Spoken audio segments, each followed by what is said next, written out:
కీలక బిల్లులకు లోక్సభ ఆమోదం తెలిపింది. ఐపీసీ, సిఆర్పీసీ, ఎవిడెన్స్ యాక్ట్ స్థానంలో కొత్తగా తీసుకొచ్చిన న్యాయ సంహిత బిల్లులకు ఆమోద ముద్ర వేసింది. మరోవైపు టెలికమ్యూనికేషన్ బిల్లుకు సైతం లోక్సభ ఓకే చెప్పింది. బ్రిటిష్ కాలం నుంచి అమల్లో ఉన్న భారతీయ శిక్షా స్మృతి ఐపీసీ, నేర శిక్షా స్మృతి సిఆర్పీసీ, సాక్ష్యాధార చట్టం ఎవిడెన్స్ యాక్ట్ స్థానంలో కొత్త చట్టాలను తేవాలని పట్టుదలగా ఉంది నరేంద్ర మోడీ ప్రభుత్వం. ఈ ఏడాది ఆగస్టులో జరిగిన పార్లమెంట్ సమావేశాల్లో తొలిసారి ఈ బిల్లుల్ని ప్రవేశపెట్టింది. అయితే అభ్యంతరాలు వ్యక్తమవడంతో వీటికి మళ్లీ మార్పులు చేసి లోక్సభలో ప్రవేశపెట్టింది.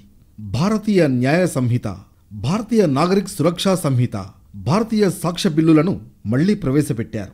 ఈ 3 బిల్లులకు మూజువాణి ఓటింగ్తో ఆమోదం తెలిపింది లోక్సభ. ఈ 3 బిల్లులను ఇవాళ రాజ్యసభలో ప్రవేశపెడతారు. దేశంలో 100 ఏళ్ల వరకు ఈ చట్టాలు న్యాయ ప్రక్రియలో ఉపయోగపడతాయన్నారు హోంమంత్రి అమిత్ షా. కొత్త చట్టాలపై 158 సమావేశాలు నిర్వహించామని చెప్పారు. भारतीय न्याय संहिता, भारतीय नागरिक सुरक्षा संहिता और भारतीय साक्ष्य अधिनियम, ये तीनों बिल कानून बनने के बाद आज से 100 साल तक, कम से कम 100 साल तक जितने भी टेक्नोलॉजी आएगी, ये टेक्नोलॉजी को इस कानून के तहत समाहित करने के. మరోవైపు టెలికమ్యూనికేషన్ బిల్లుకు సైతం లోక్సభ ఆమోదం తెలిపింది. Indian telegraph act 1885, wireless telegraphy act 1993, the telegraphy wires act 1950 స్థానంలో కొత్త బిల్లును తీసుకొచ్చారు.